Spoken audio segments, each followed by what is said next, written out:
Everybody, it's Abe back for some brand new Linkin Rock reviews. So today we're going to be talking about Sevendust.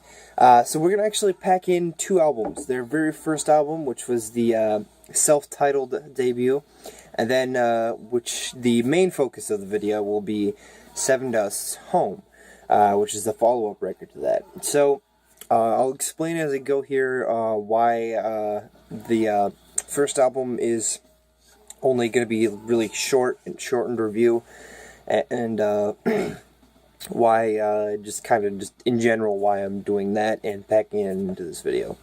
But we will go into a little bit better depth with Home, of course.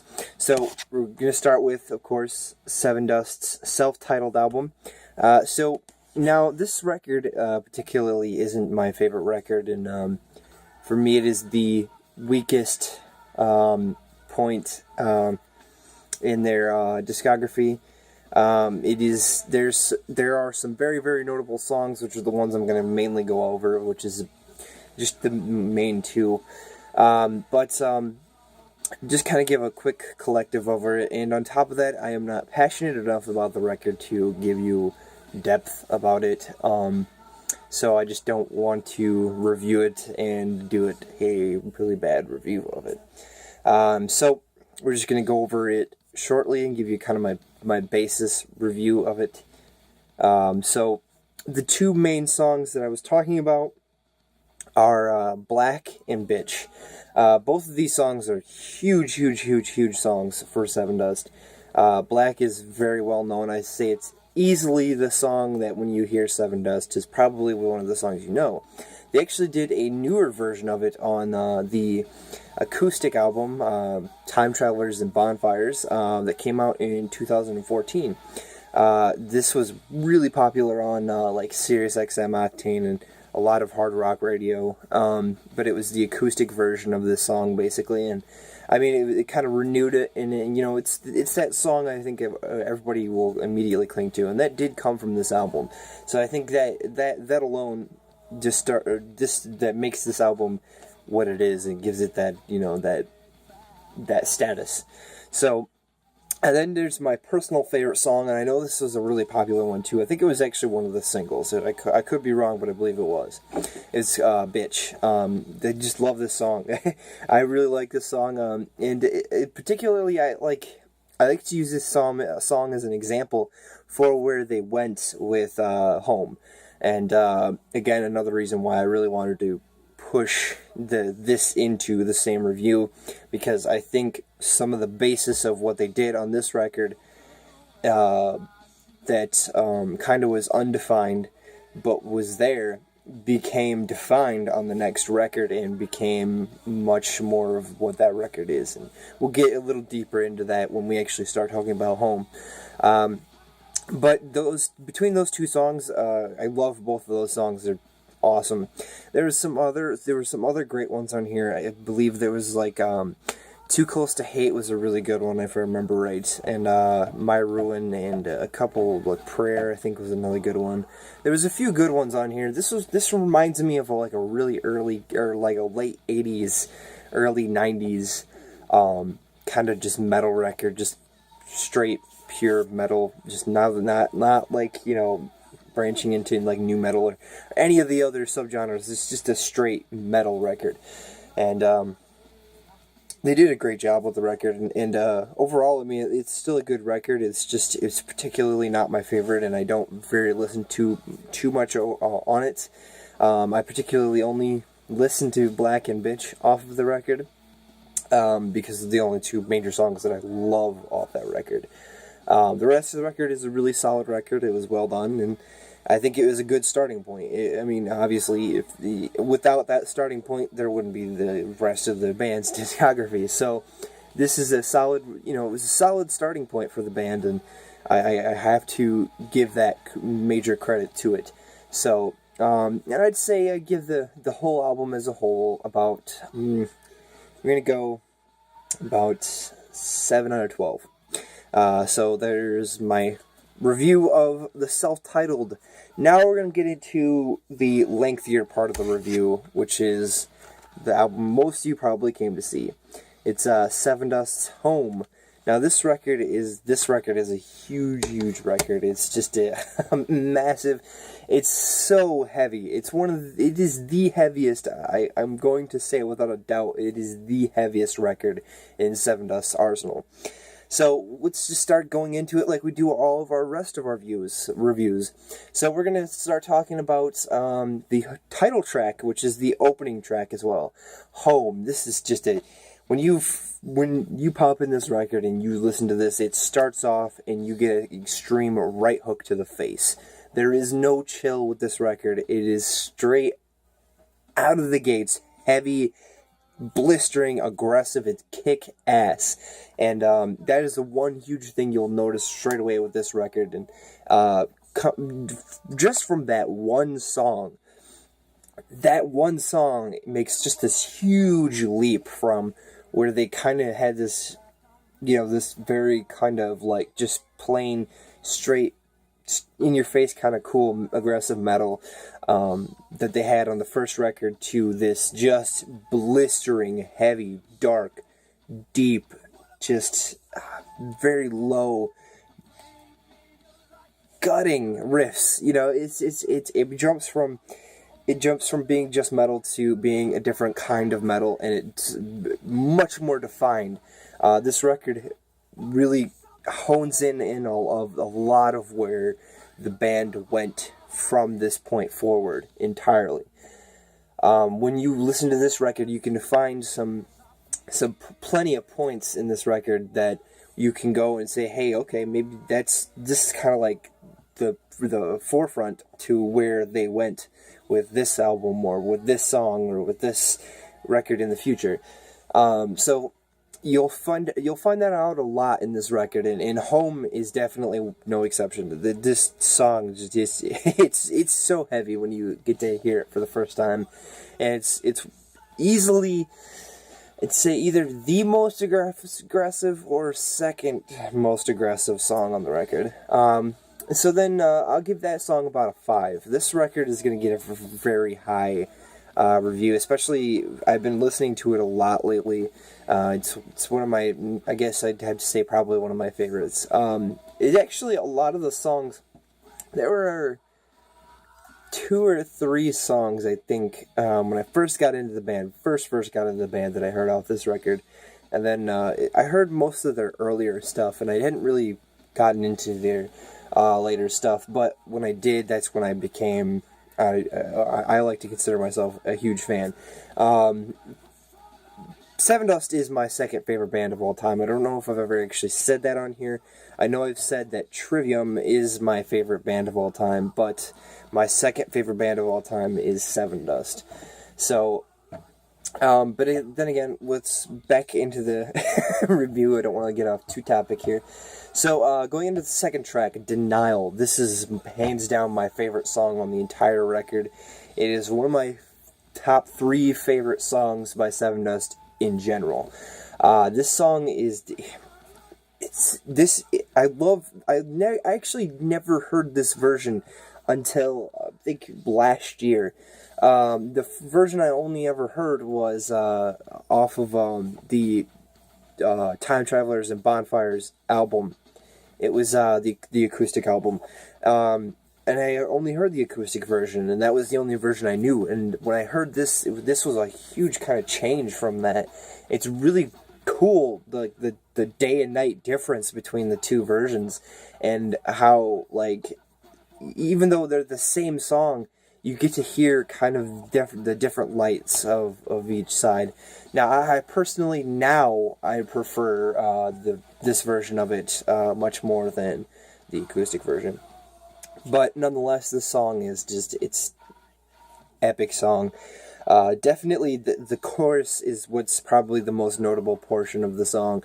It has a catchy, meaningful, awesome, atmospheric chorus line. It's just epic. I love the chorus in the song. I think that's what drew me to the song as much as I am to it. So I give that one, of course, a 5. So then we're going into Head Trip. Head Trip is a very catchy song. This is another one of those just more aggressive, attacky, catchy, very catchy. It's very hooky, very catchy. This song is probably the catchiest out of the whole record. I'd say between Reconnect and Head Trip, those are probably the most catchy songs on the record. This one I'm going to go ahead and give a 4 out of 5. So then there's track number 4, which is a very short instrumental intro into the 5th track. So I'm not going to review or give a review number for it. So this goes Insecure into Reconnect. Reconnect was the other song that I said was the really catchy song. So this is this is a really catchy song. This one I really like too. A lot of that dark kind of riffing that's really heavy and aggressive and kind of just darker, dirtier kind of sound to it. That's where I kind of feel, and I know. Now, again, I did mention this in the Moto Grader review. This particular sound is where I see nu metal. A lot of people see nu metal as just mixing genres and adding in like rapping and stuff like that. I don't really see that as that kind of thing. I see nu metal as more of this dark, more atmospheric kind of. It feels like the grunge of metal. It is. That's kind of what it is. And I know there was some.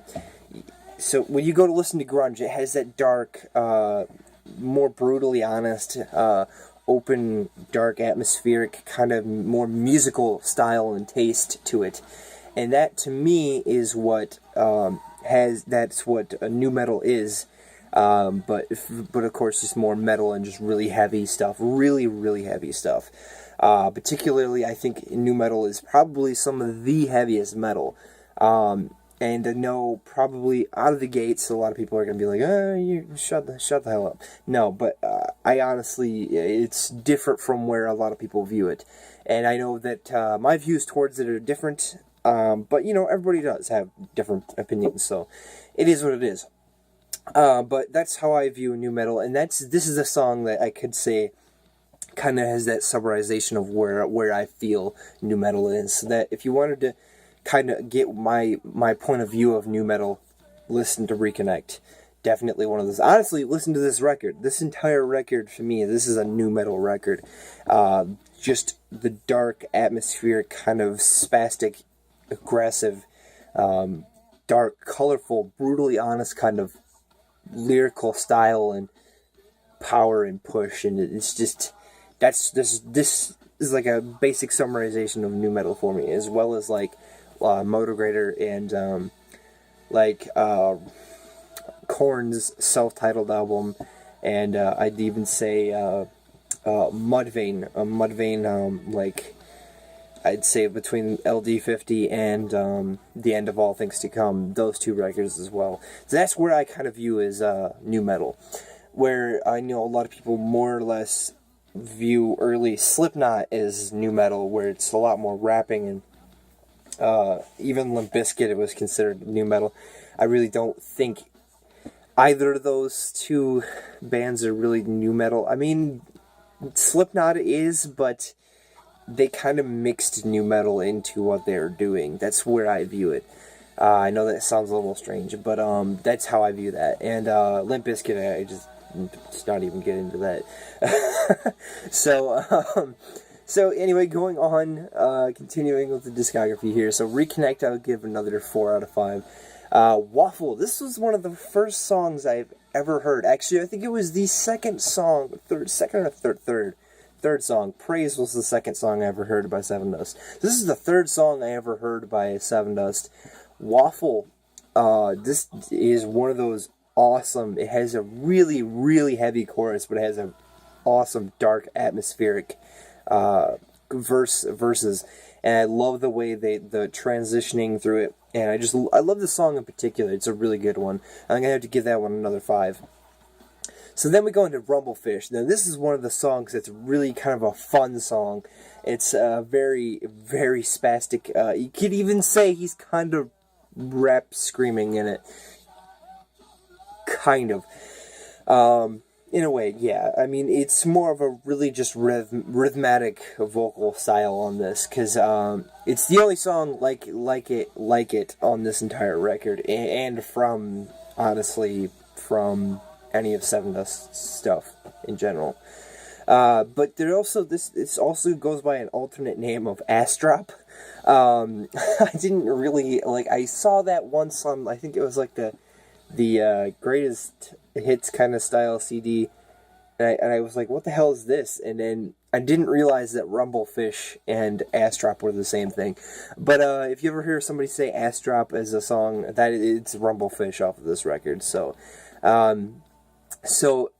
this is a really fun rhythmatic song. It'll get you to kind of sing along at certain points, and it's just one of those songs that you just get into. It's a fun rhythmatic song, and I think it's one of those songs that's really executed well.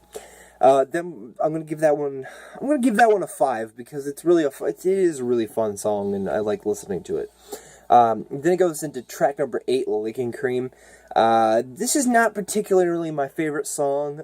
It's still a really well-written song. It's a solid song. And it did have a vocal feature. I cannot remember who it was, but it was a woman.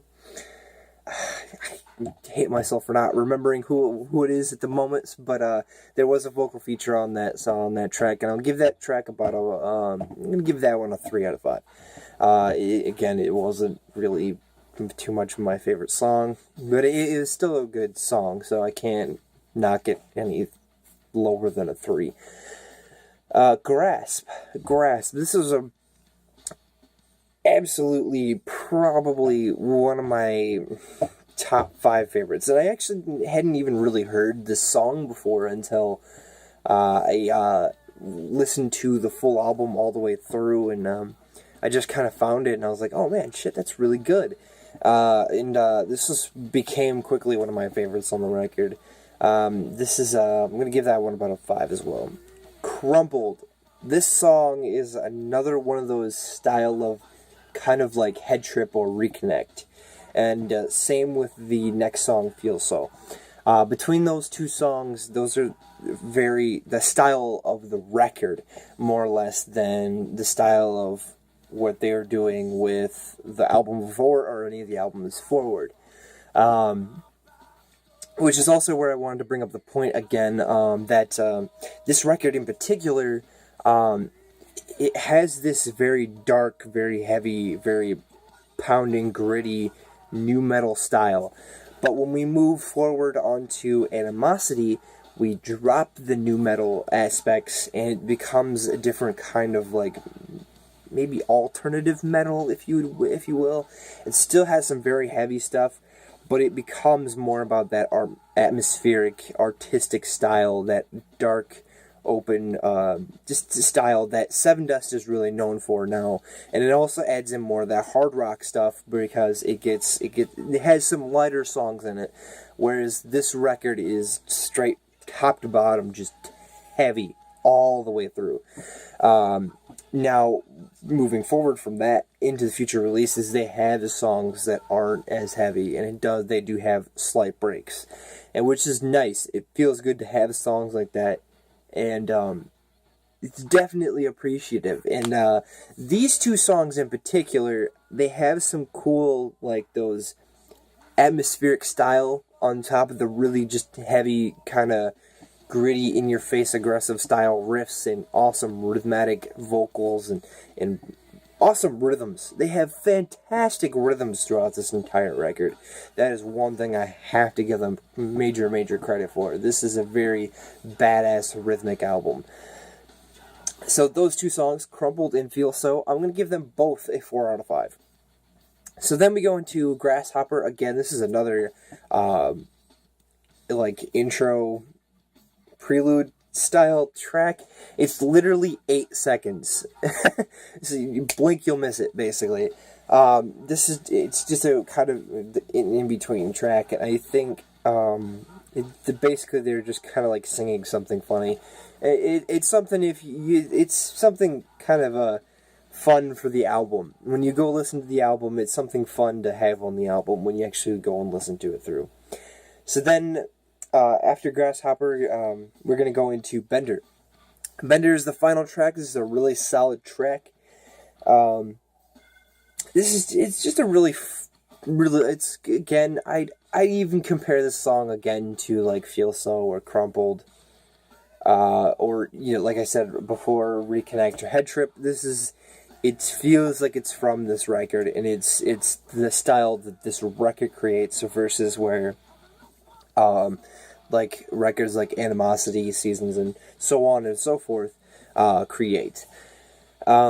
I do believe there is for sure another vocal feature, but I believe it's and I could be wrong. I'm probably dead wrong, but correct me if you actually know.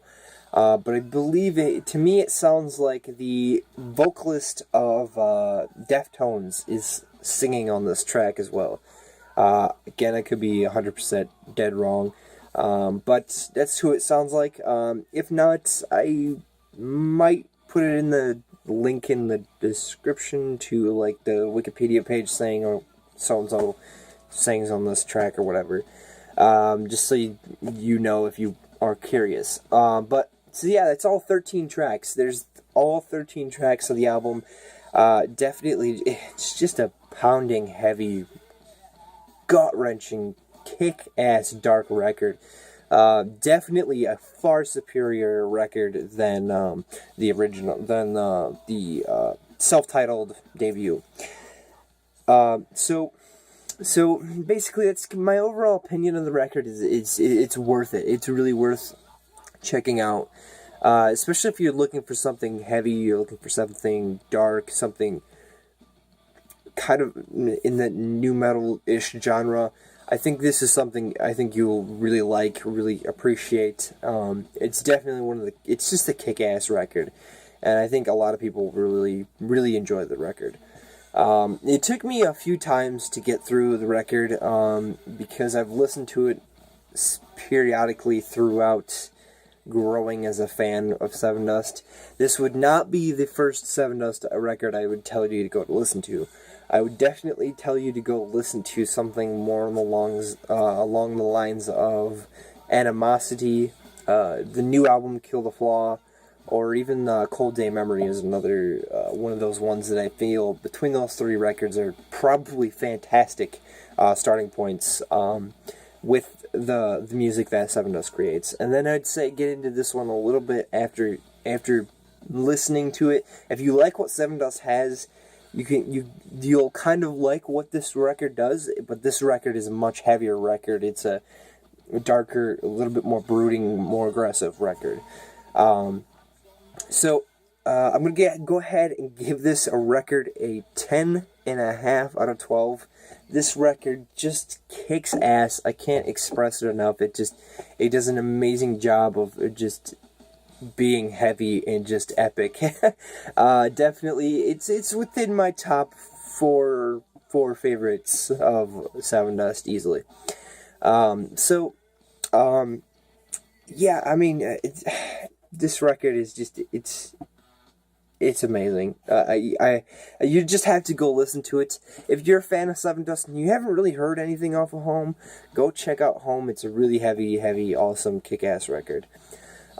So quickly, the three songs that I believe that are going to be the songs that draw people into this record, I definitely say Denial is going to be one of them. That song it did become a hit off this.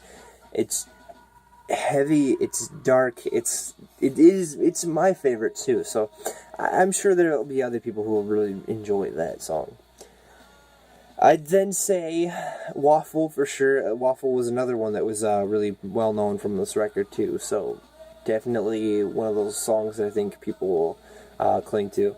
And then I'm going to say for the third one, I'm going to say Rumblefish. Rumblefish is one of those really fun, heavy, rhythmic, just spastic, fun, kick-ass tracks. I think a lot of people will really enjoy that one. It's fun, it's different, and if you're a fan of Sevendust, when you hear that song, you're going to be like, wait, that's Sevendust? So I think that'll be another really good one. So between those three songs, Denial, Waffle, and Rumblefish. I think that's where your money's at for this record if you want the top 3 songs. So definitely go check out the record. I hope you guys enjoyed the review. Just to let you guys know, I don't think I actually said anything. I think I did when I did the setup video. I also have to apologize for the setup video. I didn't realize that I didn't get a very good view of everything. So I apologize, and maybe I'll think about redoing that in the future soon here too. But definitely go and check out this album. And stay tuned for Thursday when we do Tremonti's All That I Was, and then Friday possibly, I will be doing a video on my new guitar that I'm buying. And then Saturday, the day after Friday, which Friday is also the release of Killswitch Engage's new album, Incarnate. But Saturday is when my review will be uploaded. So I hope you guys are just excited for the week, and I'm having some fun doing some new reviews for you guys, so I'm excited to get a bunch of new content out. So thank you guys for so much for watching. If you guys enjoyed, please subscribe, and just let me know in the comment sections if there's anything how you feel about the album. If there's anything you want to say, just let me know, and I'll see you guys sometime very, very soon.